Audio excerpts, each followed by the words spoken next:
Bapak dan Ibu rekan-rekan profesional sekalian, salam sejahtera untuk kita semua. Pertama-tama, saya apresiasi setinggi-tingginya untuk Bapak dan Ibu peserta webinar yang sudah meluangkan waktunya di tengah kesibukan hari ini. Ada sebuah kutipan yang selalu menjadi pengingat bagi saya, di mana sebaik-baiknya manusia adalah manusia yang paling bermanfaat bagi manusia. Jadi saya berharap lewat ruang diskusi ini kita bisa saling berbagi manfaat dan memperbarui pemahaman kita bersama mengenai peta perpajakan terbaru. Mungkin boleh di next. Bapak Ibu sekalian, sebelum kita bedah materi secara teknis, saya ingin mengajak kita dulu nih melihat realita yang terjadi di lapangan dalam 1 bulan terakhir ini. Kalau kita mengikuti arah kebijakan pemerintahan baru di bawah pimpinan Pak Prabowo, penegakan hukum di sektor penerimaan negara ini bergerak luar biasa sangat agresif. Bahkan sekarang pihak Reskrim pun sudah ikut turun tangan langsung. Isu utama yang sedang sangat ramai dibahas di mana-mana adalah mengenai transfer pricing, khususnya yang bermodus under invoicing, atau sengaja menurunkan nilai invoice transaksi demi menghindari pajak. Kenapa ini menjadi sinyal yang sangat serius bagi kita semua? Karena sekarang ini modifikasi atau rekayasa transaksi afiliasi seperti ini tidak lagi sekedar dianggap sebagai sengketa administrasi perpajakan biasa. Namun jika ditemukan unsur kesengajaan atau manipulasi data yang merugikan pendapatan negara, ini bisa langsung dibawa ke ranah pidana. Jadi rekan-rekan, kita semua benar-benar harus jauh lebih berhati-hati dalam merancang dan mendokumentasikan transaksi afiliasi perusahaan kita jika perusahaan kita terdapat transaksi yang dipengaruhi oleh hubungan istimewa. Nah, sebagai bukti konkret bahwa pengawasan ini bukan sekedar gertakan atau teori belaka gitu ya, mari kita lihat fakta di lapangan. Di sini ada salah satu rilis berita dari Bloomberg Technos di akhir Mei kemarin. Pemerintah baru saja melakukan analisis mendalam terhadap 10 eksportir besar CPO di Indonesia untuk periode 5 tahun terakhir ini. Untuk hasil auditnya luar biasa sekali mencengangkan ya, di mana Bapak Ibu sekalian ditemukan adanya disparitas atau selisih harga yang dilaporkan di dalam negeri dibandingkan dengan angka di negara tujuan ekspor. Dengan estimasi nilai mencapai 84 juta US dollar atau dirupiahkan itu sekitar 1,48 triliun rupiah. Menariknya ya rekan-rekan, mayoritas dari 10 perusahaan tersebut ternyata terafiliasi ke dalam 4 grup sawit raksasa di Indonesia. Praktik penentuan harga transfer atau transfer pricing dengan modus under invoicing inilah yang sedang ramai kita bahas.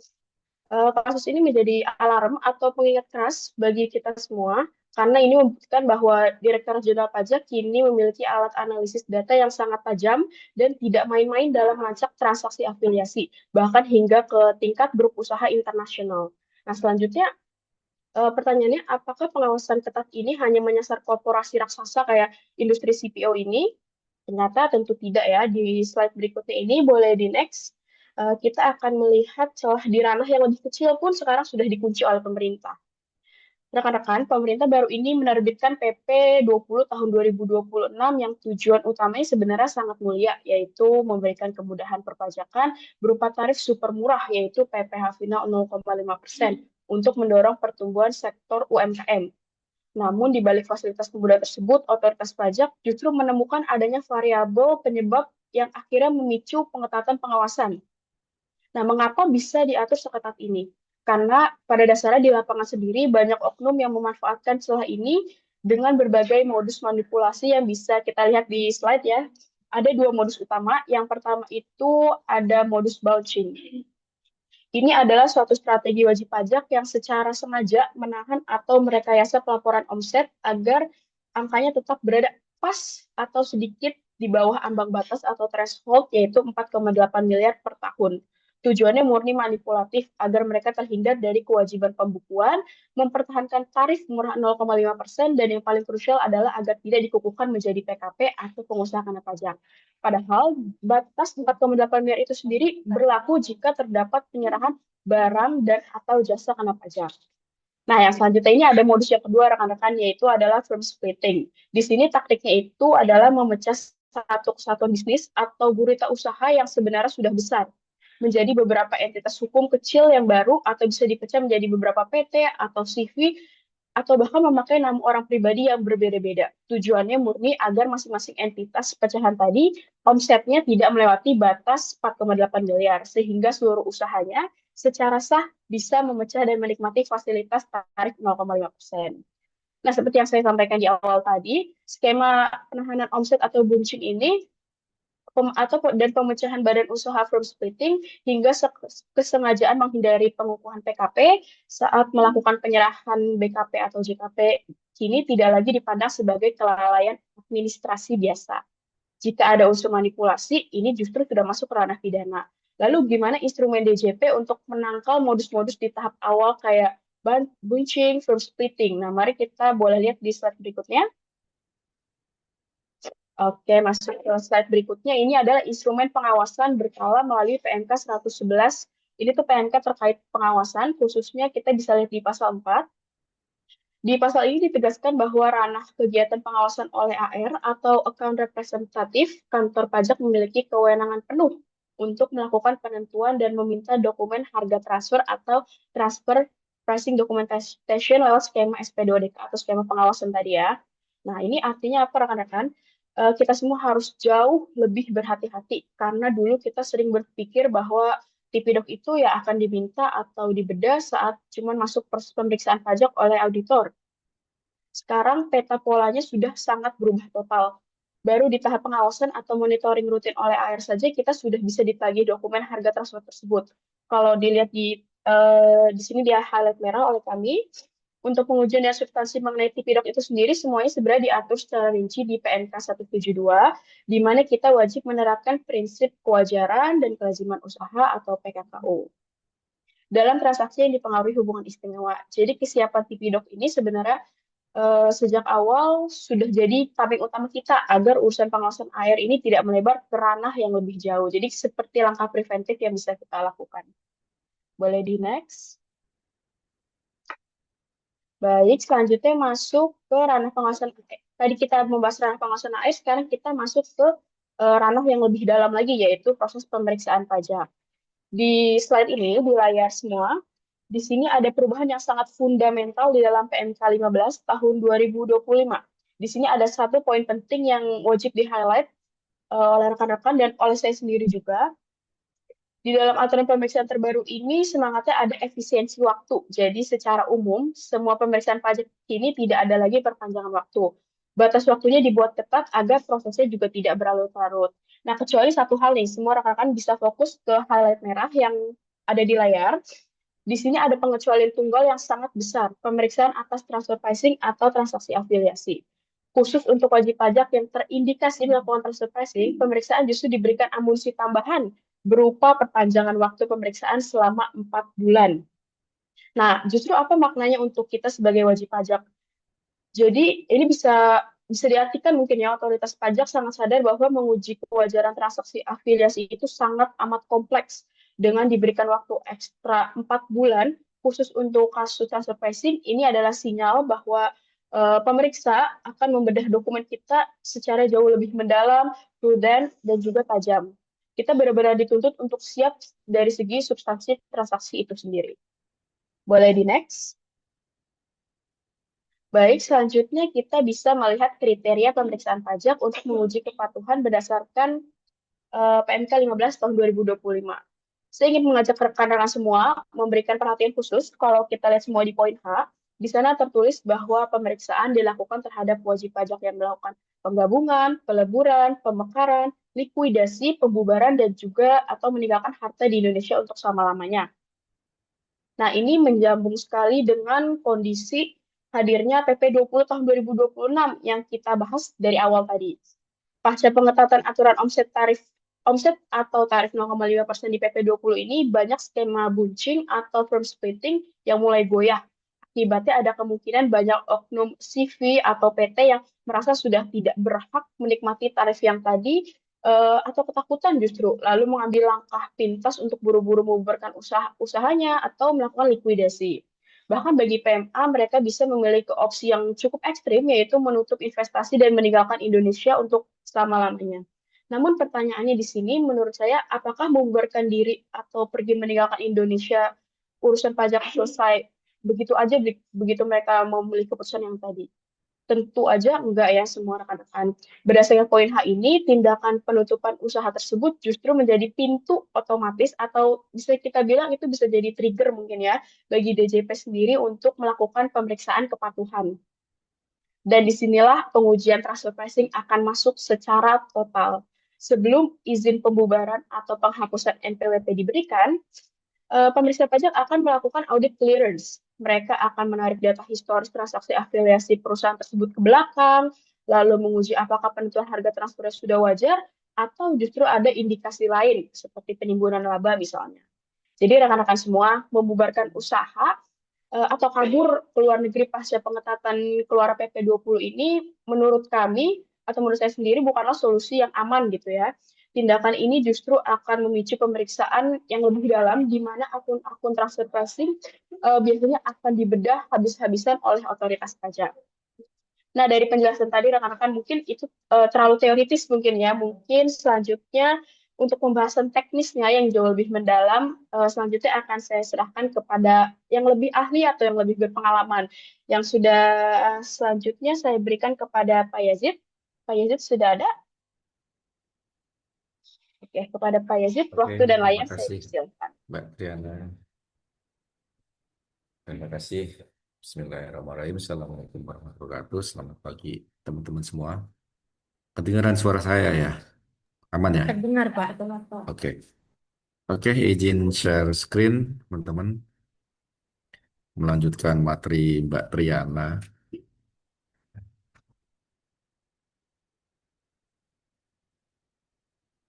yaitu tentang pengujian kepatuhan ya, kepatuhan ya, penerapan prinsip kewajaran dan kelaziman usaha.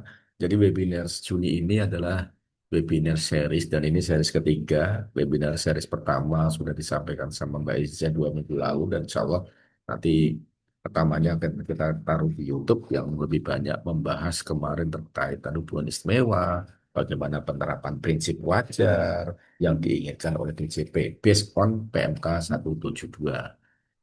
Minggu lalu kita sudah diskusi bersama tentang TPDOC yang disampaikan oleh Mbak Ajeng di based on PMK 172 ya teman-teman ya. Jadi kalau teman-teman ditanya Pak cara bikin TPDOC bagaimana, lah sebetulnya PMK 172 itu sudah ngasih panduan. Insya Allah Backflash juga nanti akan menyelenggarakan. Semoga bisa webinar ya, semoga bisa webinar sehingga lebih menekan biaya buat teman-teman semuanya, Pak. Tapi insya Allah juga kita selenggarakan dalam seminar ya. Kenapa? Karena lebih enak pelatihan itu on the spot ya, on the spot gitu.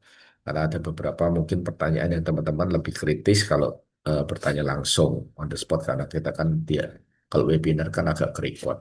Dan di sana kita akan membahas minggu lalu itu disampaikan sama Mbak Ajeng tentang TPDoc, transaksi dokumen, di mana wajib pajak jika ada transaksi afiliasi yang untuk beberapa secara threshold wajib bikin TPDoc, dia wajib bikin TPDoc.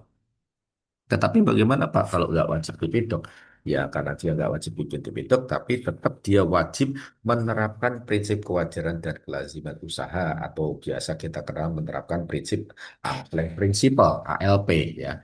Nah, jadi Anda wajib TPDoc atau tidak, Anda tetap wajib menerapkan prinsip ALP yang sudah disampaikan minggu lalu oleh Mbak Izzah. Sorry Mbak Ajeng. Nah, minggu ini kita akan bersama bagaimana cara DJP menguji kepatuhan Bapak Ibu ya. Karena kalau katanya bukan memeriksa ya, karena menguji kepatuhan. Itulah kenapa salah satu dalam metode pemeriksaan itu salah satu jenis pemeriksaan adalah untuk menguji kepatuhan ya. Pemeriksaan itu ada menguji kepatuhan. Nah, oke, saya lanjutkan slide-nya. Oke, teman-teman, kalau terkait pemeriksaan sebetulnya sudah diatur semuanya di PMK 15 2025. Ini sudah menghapus, mengganti beberapa model pemeriksaan PMK 17 2013, di mana diganti PMK 184 juga 2018. Teman-teman kalau mau belajar tentang pemeriksaan pajak, ada di PMK 15. Dan insya Allah juga nanti bulan Juni ya, Juli minggu ketiga kita akan membuat pelatihan khusus untuk SP23 pemeriksaan keberatan dan banding ya, paket hemat ya istilah satu kali seminar langsung belajar semuanya dan nanti kita juga akan memberikan beberapa bonus seperti kertas kerja pemeriksaan, draft tanggapan SP2TK dalam wording, draft tanggapan SPHP dalam wording, bagaimana bikin matriks sengketa untuk keberatan, banding, bagaimana bikin permohonan tertulis untuk banding, menjawab tanggapan untuk banding dan segala macam. Oke, kemudian ada juga PMK triple satu atau 111 2025 terkait pengawasan kepatuhan wajib pajak. Jadi pengawasan kepatuhan ya Bapak Ibu, jadi AR sekarang tuh hanya pengawasan. Dulu kan Waskon ya pengawasan dan konsultasi, konsultasinya udah jadi penyuluh, jadi AR Anda itu sekarang tugasnya bukan pelayanan lagi ya. Mereka lebih ke pengawasan, bukan bukan Waskon pengawasan dan konsultasi lagi, tapi betul-betul pengawasan. PMK 111 ini menaikkan yang awalnya SE05 terkait kebijakan pemeriksaan itu, kebijakan terkait SP2TK naik derajatnya dengan PMK sehingga AR pun bahkan nantinya karena sekarang Anda dengar semua AR beberapa sudah jadi pemeriksa pajak, mereka bisa melakukan pemeriksaan ya Bapak Ibu. Gitu.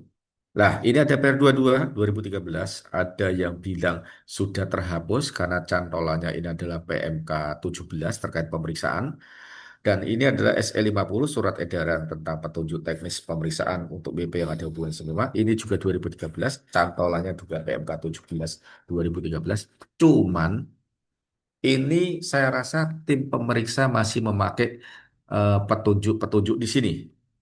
Bapak Ibu ya. Tim pemeriksa masih memakai petunjuk-petunjuk di sini. Kenapa? Karena pemeriksa pedoman pemeriksaannya untuk sampai dengan saat ini kan belum ada itu sampai dengan sekarang sejak PMK 15 keluar tidak ada SE dan PER terkait pemeriksaan hubungan istimewa sehingga biar tidak rancu saya rasa tim pemeriksa masih mengacu ke sini cara-caranya metodologinya di situ.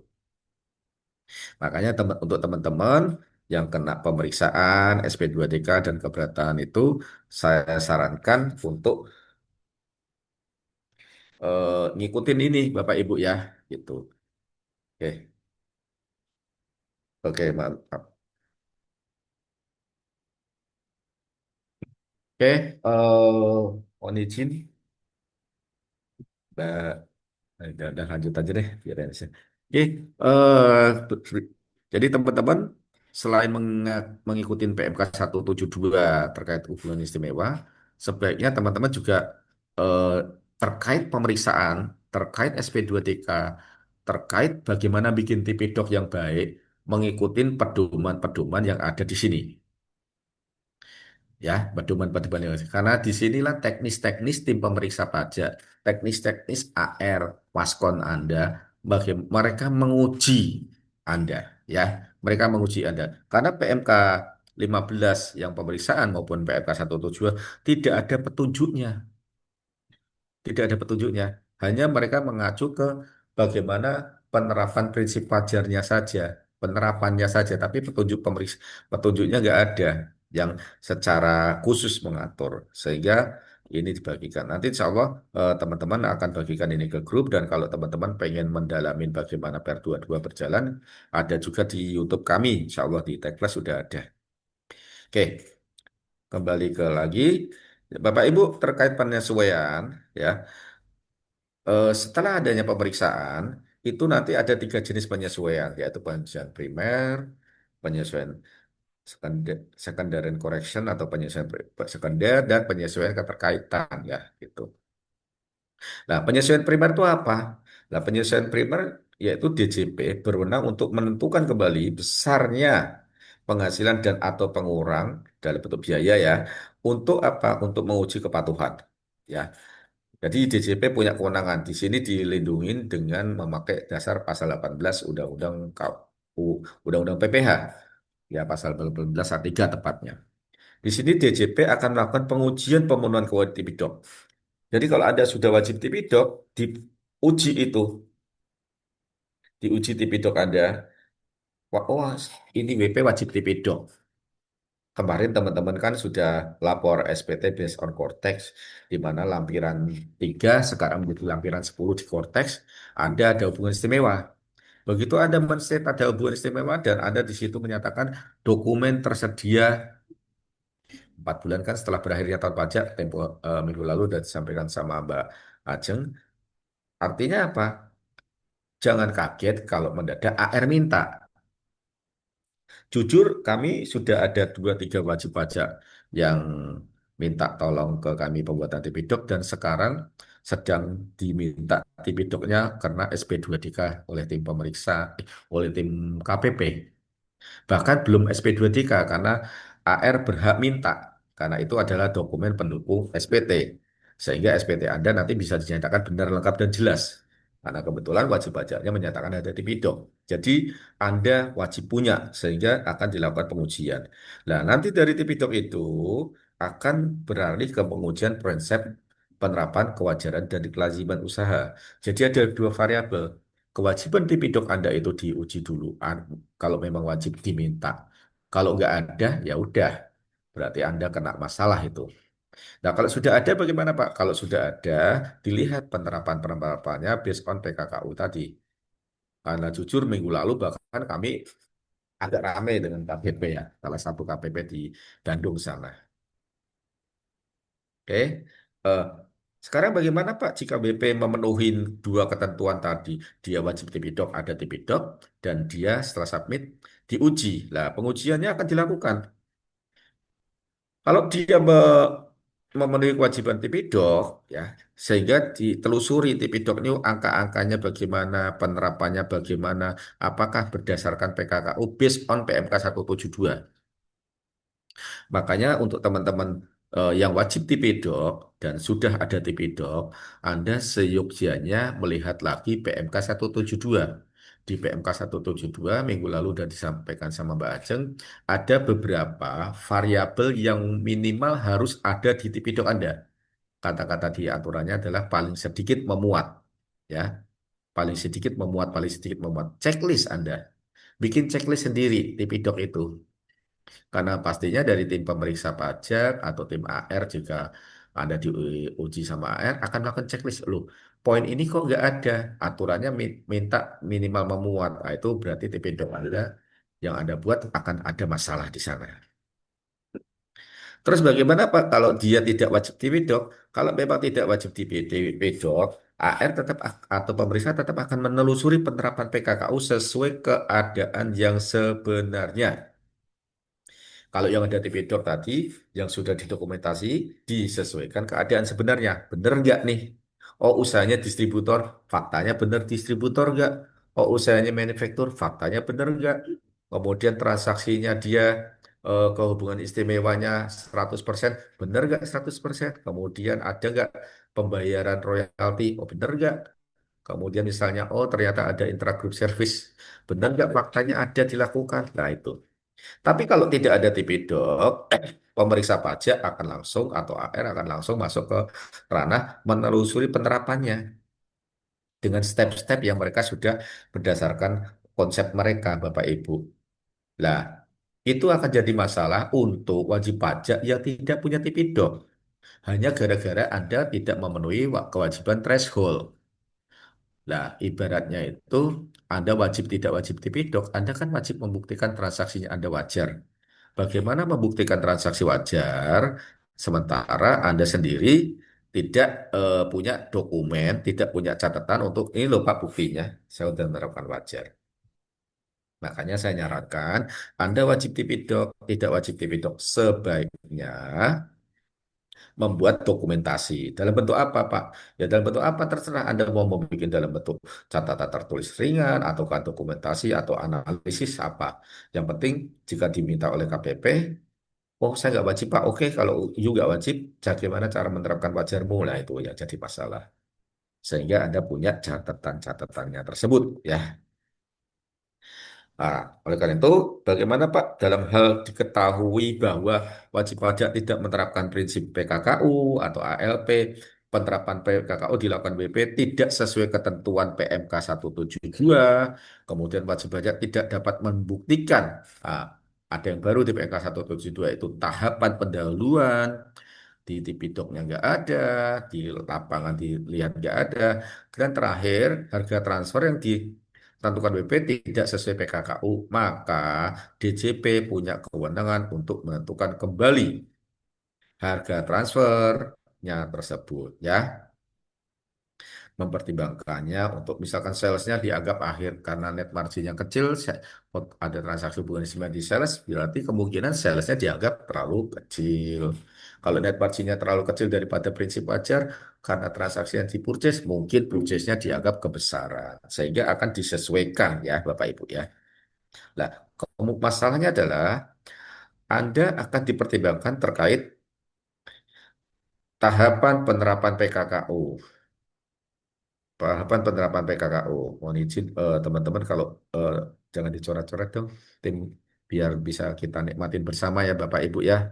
Kalau diizinkan itu Bapak Alex ya. Itu. Oke, lanjut. Eh, jadi Bapak Ibu, selain Anda wajib menentukan prinsip wajar, Anda juga bukan cuma wajarnya, tapi step-stepnya sudah wajar sesuai apa enggak ketentuan. Anda bilang wajar menurut DJP belum ngikutin step-stepnya. Lah, tentunya harapannya pertama-tama adalah ngikutin aturan dulu, step-stepnya. Walaupun nggak wajar, walaupun nggak wajar, itu dunia belum tentu kiamat. Ya, sepanjang Anda menentukan mengikuti langkah-langkahnya, kalau nanti resultnya nggak wajar, bagaimana Pak? Masih ada kemungkinan, masih ada peluang Anda untuk menjelaskan, Pak, saya sudah ngikutin langkah-langkahnya, tetapi memang kondisinya nggak masuk arm's length. Kenapa? Karena A, B, C, D, E. Banyak kok yang kami dampingin, bahkan sampai ke pengadilan, wajib pajaknya dinyatakan nggak memenuhi prinsip wajar. Karena apa? Karena nggak masuk dalam rentang wajar, tapi kita bisa membuktikan bahwa mereka sudah menerapkan prinsip wajar. Ya, menerapkan prinsip wajar bukan berarti masuk ke rentang wajar, karena ada beberapa kondisi yang 5 faktor kesebandingan yang wajib dipenuhi, ya. Kontrak, kesamaan barang dan jasa, VAR analisis, kemudian kondisi geografis, dan terakhir adalah strategi bisnis. Gitu. Oke, lanjut, Bapak Ibu. Oke, kemudian adalah penyesuaian sekunder, ya, penyesuaian sekunder, yaitu jika ada penyesuaian primer, nantinya akan ada penyesuaian sekunder. Kurang lebih gambarannya gini, Bapak Ibu. Kalau sudah ada transaksi hubungan istimewa, penjualan lah misalnya, let's say ekspor. Nah, penjualan itu kan mempunyai tingkat laba Bapak Ibu di PPh Badan. Makanya corporate income tax-nya jika terlalu kecil akan disesuaikan, itu disebut penyesuaian primer. Misalnya awalnya 5%, margin Anda ternyata menurut DJP 7%. Nah, selisih 2% itulah disebut penyesuaian primer. Kemudian karena nih misalnya awalnya untungnya 100 juta atau gara-gara awalnya salesnya 100 juta ternyata menurut DJP 150 juta, 150 juta, artinya pembayaran dari luar negeri kan baru 100 juta. Lah, luar negerinya tuh diminta bayar lagi si selisih 50-nya. Kenapa? Karena harusnya harga jualnya 150, kok kamu baru bayar 100. Nah, luar negeri harus bayar ke Indonesia 50. Kalau dia mau bayar dan tidak keberatan, maka penyesuaian sekunder ini bisa dihilangkan, ya. Nih, ya, menyetujui. Nah, dan menjadi penambahan karta kas atau setara kas. Tetapi kalau dia nggak mau bayar, artinya seakan-akan ada utang di luar negeri yang belum dibayarkan ke Indonesia.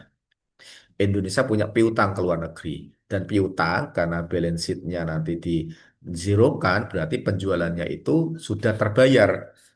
Piutangnya tadi sudah terbayar. Karena piutang sudah terbayar, tapi tidak ada aliran uang, artinya seakan-akan ada kompensasi dalam bentuk dividen, ya, maka disebut dengan dividen. Begitu juga misalnya pembelian. Pembelian harga belinya 100. Oleh DJP dianggap harusnya bukan 100 tapi 70. Sementara kita sudah bayar uang ke luar negeri kan 100. 30-nya dibalikin ke Indonesia enggak? Kalau 30-nya dibalikin ke Indonesia dan setuju atas koreksi ini, maka tidak ada dividen tadi. Tapi karena tidak mau balikin 30-nya, nah 30 kan masih di luar negeri. Sementara kita bayar 100 berarti 70-nya pembelian, 30-nya apa? Semua aliran dana ke luar negeri itu kalau nggak bisnis profit, tentunya menjadi passive income. Bisnis profit itu atas transaksi jual beli biasa. Tapi kalau passive income didefinisikan apa? Bunga, dividen, atau royalti. BDR, bunga, dividen, royalti. Bunga nggak mungkin, nggak ada utang piutang. Royalti nggak ada pemakaian transaksi services, maka dikategorikan sebagai dividen. Pak, bagaimana caranya biar nggak kena dividen itu? Nah, itulah tadi yang saya sampaikan. Uangnya dibalikin. Kalau pembelian, kalau penjualan, harga jualnya ditambahin dan orang luar negerinya mau bayar dan WP-nya setuju dan tidak mengajukan keberatan. Masalahnya mau nggak kayak gitu? Kalau mau kayak gitu, biasanya dimirroring oleh AR. Jadi SP2 di tahun berikutnya. Memang ada Pak WP yang kayak gitu, jujur ada. Dulu saya pernah memeriksa salah satu perusahaan dari luar negeri, sekuritas pada waktu saya di PNB, itu mereka mau kami koreksi dan bahkan mereka minta diperiksa ulang untuk tahun-tahun pajak yang lainnya di-adjust. Jadi di-adjust, minta tolong disesuaikan. Dan saya udah usul untuk perluasan pemeriksa tahun-tahun pajak sebelumnya, hanya sayangnya saya udah keburu resign. Saya udah keburu resign. Jadi WP-nya mau tuh, ada kok yang mau, karena kita bisa buktikan memang transaksinya nggak wajar. Itu Bapak Ibu, itu primernya atas PPh badannya, sekundernya atas pasif income-nya tadi. Kalau luar negeri ya, kalau dalam negeri ya tentunya atas PPN-nya tadi ya. Itu nanti. Nah, oleh karena itulah Bapak Ibu ada penyelesaian primer, ada penyelesaian sekunder.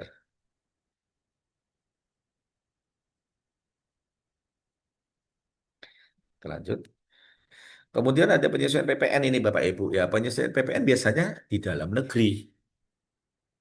Kok PPN kena ya Pak ya? Lah PPN itu sebetulnya dari awal Undang-Undang PPN pasal 2 udah jelas Bapak Ibu. Hanya wajib pajak merasanya baik-baik aja, nyaman-nyaman aja karena tim pemeriksa atau KPP nggak pernah nyentuh PPN. Padahal undang-undangnya jelas. Pak, mungkin nggak transfer pricing dalam negeri? Sangat mungkin. Saya misalkan Bapak Ibu, saya punya perusahaan dua. Yang satu untung terus, yang satu saya bikin rugi terus.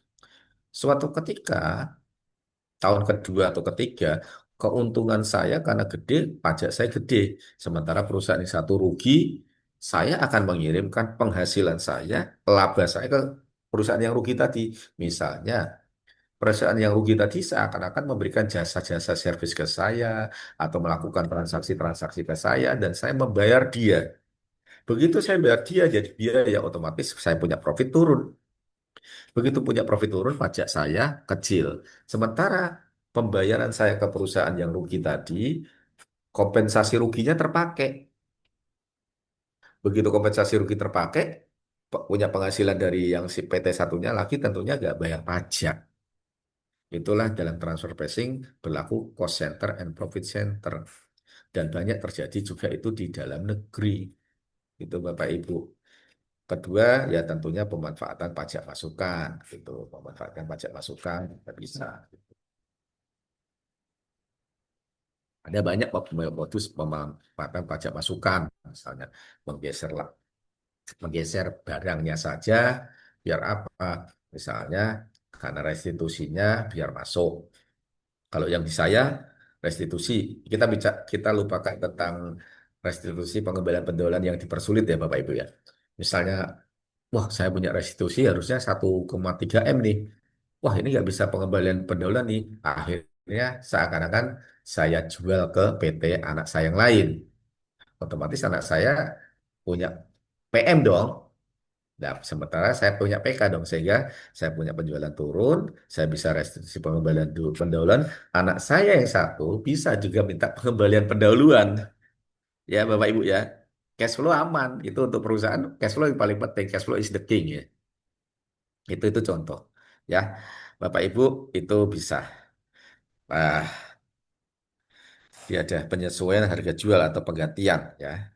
Oke, jadi I don't know where you are, but I will find you and I will text you.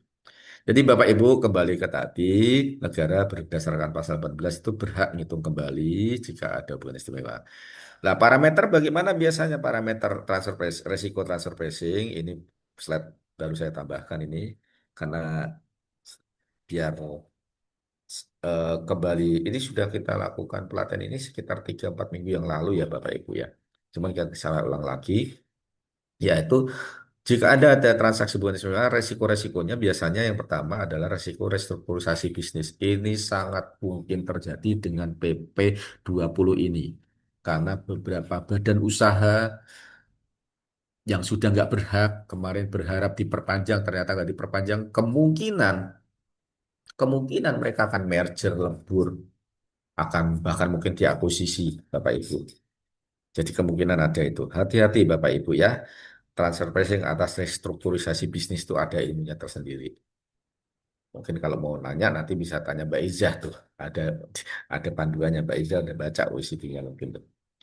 Kemudian transfer pricing akan sangat jadi perhatian jika bertransaksi dengan cross border dan tarif pajaknya di bawah tarif pajak Indonesia. Ya, di bawah tarif pajak Indonesia. Saya nggak pernah bilang di bawah tarif pajak pasal 17.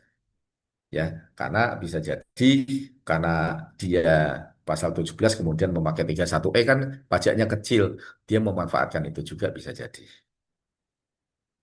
Pak, mungkin nggak transaksi afiliasi ke negara yang tax rate-nya lebih tinggi, ada transaksi afiliasi dalam artian transfer pricing atau memanfaatkan harga transfer? Kemungkinan ada dan sangat mungkin ada. Kenapa? Karena transfer pricing itu bukan cuma belajar ekonomi, akunting, legal. Let's say perusahaan Jepang.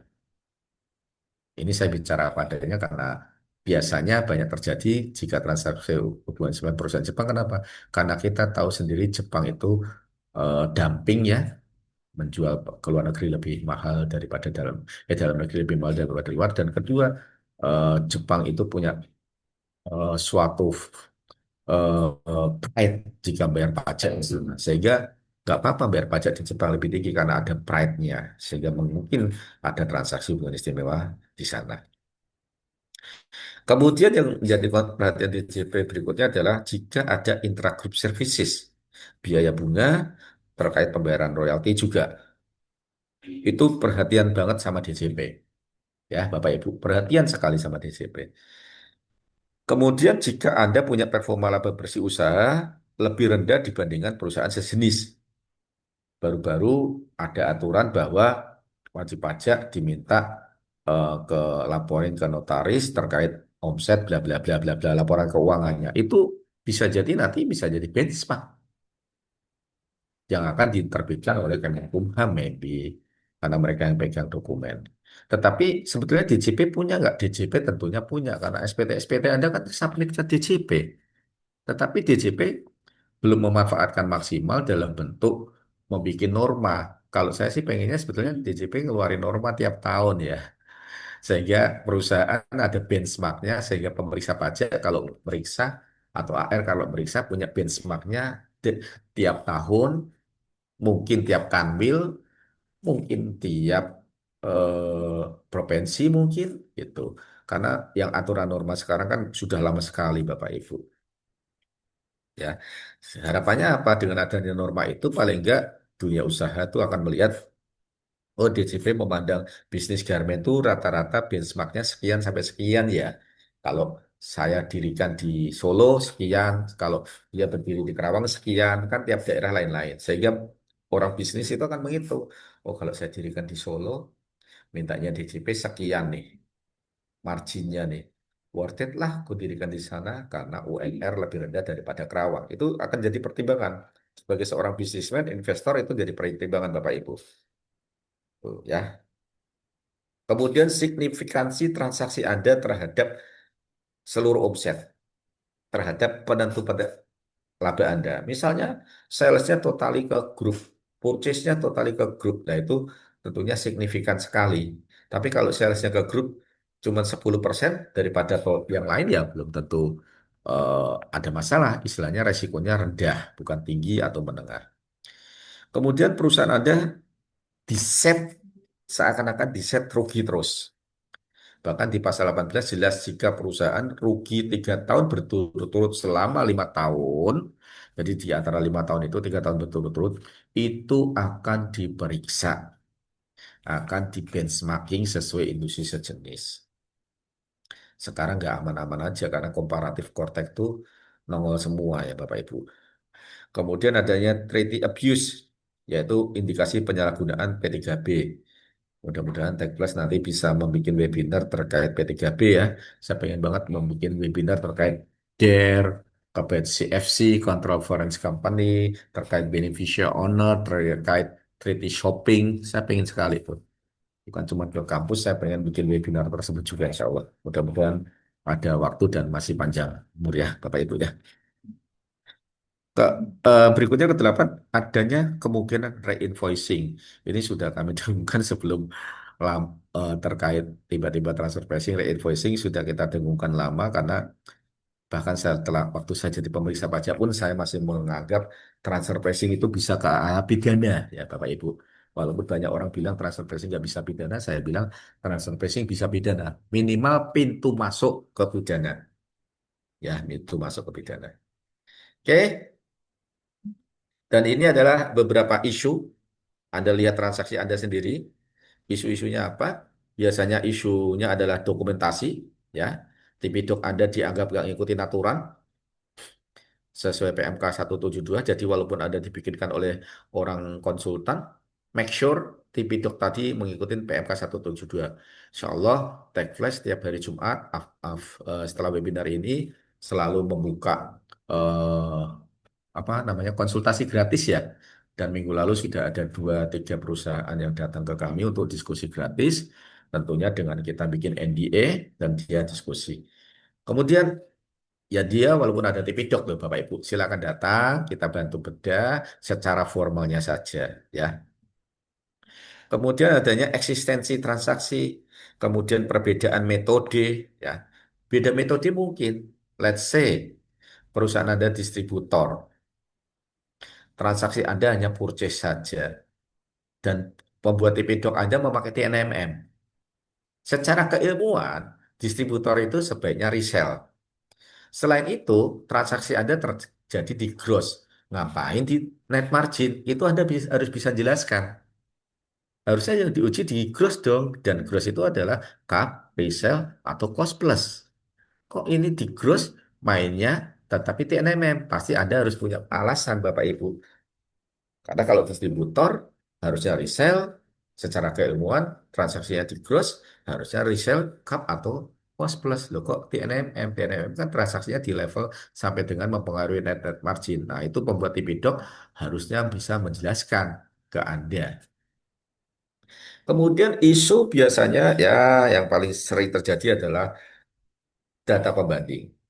Sudah jadi rahasia umum karena wajib pajak bikin TP-Doc tentunya untuk defend, tentunya mencari perusahaan pembanding ya net marginnya kecil-kecil atau grossnya kecil-kecil sehingga Anda transaksi Anda net marginnya masuk. Tetapi di sisi lain ada kemungkinan pemeriksa pajak atau AR akan memasukkan pembanding-pembanding yang marginnya tinggi dengan harapan Anda di bawah rentang wajar.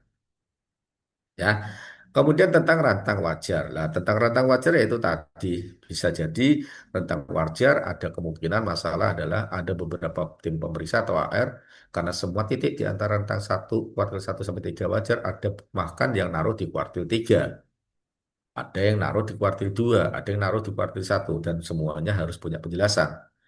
Kalau secara contoh di PER 22 SE50, secara contoh di PMK secara contoh di OECD TP Guideline, jika di bawah rentang wajar memang ditaruh di kuartil 2. Ya, kalau bisa menunjuk titik, titik. Kalau nggak bisa tentunya di rentang. Nah, rentang kan udah di sana sampai sana.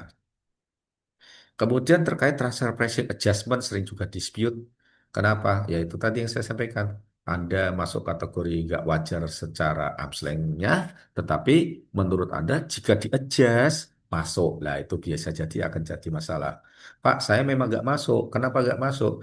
Karena ada beberapa biaya overhead atau biaya fixed cost saya yang extraordinary. Awalnya nggak ada transaksi ini. Let's say awalnya kita UMR 6 juta, tiba-tiba karena ada kejadian luar biasa, UMR jadi 8 juta, unpredictable. Itu kan nggak ada hubungan istimewa, Pak. Tapi gara-gara itu, biaya saya naik. Gara-gara biaya saya naik, saya mah bawa rentang. Coba jika UMR tadi tidak naik dari 6 ke 8 miliar, 8 juta. Jika kita hitung seakan-akan 6 juta, kami masih masuk, Pak. Nah, itu contoh. Contoh. Atau TDL. Atau ada kejadian luar biasa, bencana alam, kecurian, kebakaran misalnya. Atau ada beberapa transaksi bukan ke grup yang tiba-tiba atau grup dibatalkan. Sementara kita udah terlanjur beli raw material, inventory bengkak. Gara-gara inventory bengkak, otomatis kita net marginnya kan turun. Anda buktikan ya Pak, tiba-tiba cancel order itu Bapak Ibu. Adjust di situ. Kemudian intercompany charge ya. Ini mungkin yang bisa saya sampaikan dan sama Mbak Triana. Mudah-mudahan bermanfaat buat teman-teman semua dan berikutnya saya sampaikan ke moderator untuk sesi tanya jawab nanti akan dipandu untuk menjawab sama Mbak Triana dan dibantu saya. Terima kasih.